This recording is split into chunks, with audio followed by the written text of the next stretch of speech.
네, 여러분 안녕하세요. 미국 주식 흥하자 미주흥입니다. 다들 행복한 주말 보내고 계신가요? 이번에 가져온 소식은 아마 많은 분들이 또 공감을 하실 수도 있는 고민 사항과 관련된 거일 것 같아요. 엔비디아와 AMD 둘 중에 어느 주식을 사야 하냐? 저도 고민이고 사실 대부분의 비슷한데 또 다른 것 같기도 하고 이런 생각을 많이 하는 종목 두 개거든요. 두 개 다 사야 되나? 라는 생각이 들기도 하고요. 그렇다면 어떠한 내용인지 한번 알아보는 시간 가져보도록 하겠습니다. 먼저 키포인트 읽어보면 엔비디아는 AMD와 비교해서는 빠르게 성장하는 데이터 센터 비즈니스 부분에서 더 많은 수익을 얻고 있다고 합니다. 또 서버 CPU에서 AMD의 시장 점유율 증가는 지금까지 아주 좋은 흐름을 보여주고 있다고 하는데요. 마지막, 엔비디아 계속해서 더 강력한 데이터 센터 성장을 제공할 수 있고 이는 올해의 견고한 시작을 유지하는 데 도움이 될 수 있다. 로 세 가지 키포인트 뽑아봤습니다. 키포인트만 읽어봤을 때는 엔비디아가 조금 더 나은 선택이 아닌가라는 생각을 갖게 됩니다. 조금 더 자세히 내용 들어가 보면요. 이 반도체 업체들 엔비디아와 AMD의 주가는 PC 시장 부진으로 단기 가이던스 수치가 부진했음에도 불구하고 상승세를 이어가고 있다고 하는데요. 엔비디아의 현재 분기 기준 매출 전망은 65억 달러라고 합니다. 전년 대비 21% 감소한 수치이고 AMD는 2023년 1분기 매출을 10% 정도 감소한 53억 달러를 기록할 것으로 예상한다고 합니다. 하지만 투자자들은 인공지능 애플리케이션 AI 그리고 클라우드 컴퓨팅의 채택이 증가함에 따라 이들 회사 모두 데이터 센터 비즈니스에서 얻고 있는 이익이 더 커질 거라는 점에 주목을 하고 있고요. 특히 AI 애플리케이션은 엔비디아 그리고 AMD가 판매하는 데이터 센터 가속기 수요를 견인할 가능성이 있어 투자자들의 관심을 끌고 있다고 합니다. 첫 번째로 그러면 엔비디아를 알아보도록 하겠습니다. 엔비디아의 데이터 센터 매출은 2023 회계연도 41% 증가한 150억 달러로 회사 총 매출의 56%를 차지하고 있다고 합니다. 이러한 성장이 하이퍼스케일 클라우드 고객의 건전한 수요 그리고 새로운 AI 제품에 대한 클라우드 서비스 공급자와의 단연간 계약에 의해 주도되었다고 말을 하고 있다고 하고요. 엔비디아 CEO 젠슨 황이 최근 실적 콜에 대한 발언은 회사가 DGX 클라우드 AI 애저 서비스 플랫폼을 통해 이런 AI 어플리케이션의 기업 채택을 활용하기 위해 스스로를 설정하고 있음을 얘기했다고 합니다.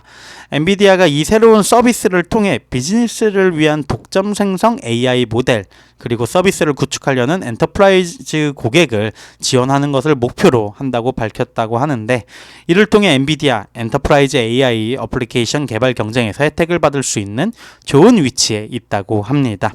이미 오라클의 클라우드 인프라에서 엔비디아 DGX 클라우드 플랫폼을 제공하고 있고 곧 아마존, 마이크로소프트, 구글과 같은 다른 클라우드 서비스 공급자와 동일하게 출시할 예정이라고 합니다. 이 엔터프라이즈 AI 시장이 2028년까지 연평균 52%의 복합 성장률을 기록할 수 있다고 추정을 하는데 엔비디아는 이걸 기회 삼아 목표로 하고 있는 것 같습니다. 기업 고객 입장에서 엔비디아의 이 슈퍼컴퓨터 플랫폼으로 전환할 가능성이 높은 한 가지 이유가 회사가 데이터 센터 가속기 공간에서 지배적인 위치, 높은 점유율을 가지고 있기 때문인데요. IDC에 따르면 엔비디아는 이 엔터프라이즈 GPU 시장의 90% 이상을 점유하고 있으며 서버 CPU 형태로 또 다른 수익성 있는 기회를 노리고 있다고 합니다. 서버용 CPU 시장은 요 86X 아키텍처 기반 칩이 지배하고 있는 시장 상황인데 AMD와 인텔이 서버 CPU 시장의 선두주자이고 엔비디아의 이 그레이스 서버 CPU가 구축된 ARM 아키텍처는 2022년 기준으로 약 7% 정도의 점유율만 가지고 있는 상황이었다고 합니다.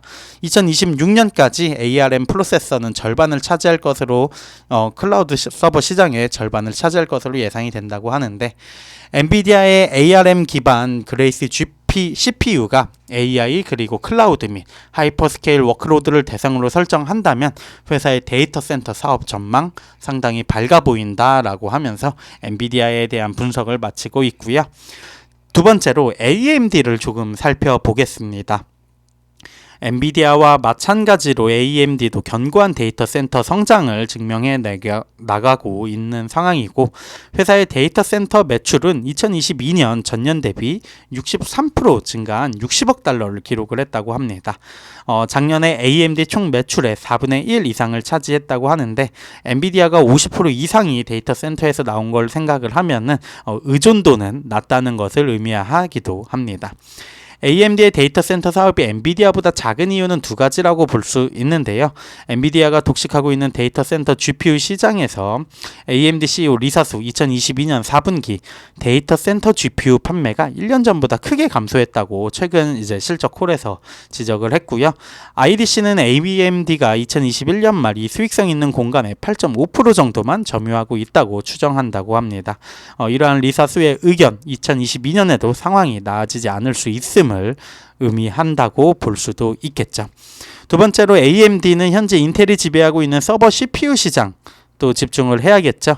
전체 서버 CPU 시장에서 AMD의 점유율이 2022년 말 15.6%에 달했다고 추정을 하는데요. 인텔이 이 시장의 77%를 장악하고 있습니다. 반면 ARM 서버 프로세서는 6.8%고요. 좋은 점은 AMD의 서버 시장 점유율이 눈부시게 성장하고 있다는 점인데, 회사는 2020년 10%, 21년 11%를 점유했고 작년에 좋은 이익을 얻었음을 시사를 했습니다. 더 중요한 것은 AMD의 서버 시장 점유율 2023년에는 20.5%까지 증가할 것으로 예상이 되고요. 따라서 AMD의 서버 프로세서 판매 증가는 작년에 회사가 데이터 센터 사업에서 얻은 견고한 이익의 원동력이었습니다.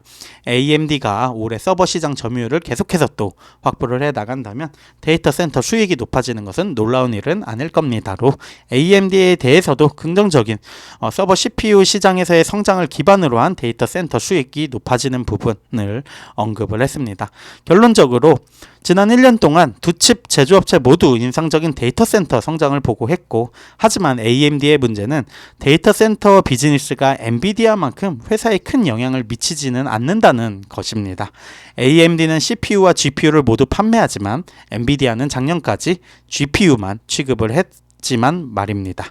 이제 엔비디아가 ARM 기반 CPU로 서버 프로세서 시장에 뛰어들 예정이므로 이 부분 AMD의 인상적인 성장에 약간은 장애가 될 수 있습니다. 따라서 엔비디아의 데이터 센터 사업은 2023년에 계속 커질 수 있고, 이것이 분석가들이 엔비디아의 더 강력한 성장을 기대하는 이유로 보여집니다. 구체적으로 분석가들 엔비디아의 수익이 현 회계연도 33% 증가한 주당 4.46달러로 예상을 하고 있는데, AMD의 순이익은 주당 3.5달러에서 2023년에는 3.05달러로 줄어들 것으로 예상을 하면서 엔비디아가 뜨거운 상승, 실적과 주가의 상승을 유지할 가능성이 더 높다고 시사하고 있는 상황이고요. 따라서 지금 당장 매수할 성장주를 찾는 투자자들에게는 엔비디아가 더 나은 매수가 될 수 있다라고 결론 지으며 기사 마무리하고 있습니다. 이 영상을 보고 계신 구독자 여러분들의 생각이 또 궁금하네요. 이 데이터 센터 매출이 크게 될 거라는 가정 하에서 엔비디아가 더 집중을 하고 있다 보니, 그리고 CPU 시장에도 새로 진출을 하려고 하다 보니 뭔가 더 먹을 게 많다 보니까 주가가 더 오를 수 있다라는 기사의 논조인 것 같은데, AMD에 대해서도 상당히 긍정적으로 바라보시는 분들이 많다고 알고 있습니다. 관련해가지고 의견들 남겨주시면 되게 좋을 것 같고요. 두 개 다 훌륭한 회사하고 성장성이 보여지는 회사이기 때문에 잘 판단하셔서 투자에 참고하시면 좋을 것 같습니다. 지금까지 미국 주식 흥하자 미주흥이었습니다. 감사합니다.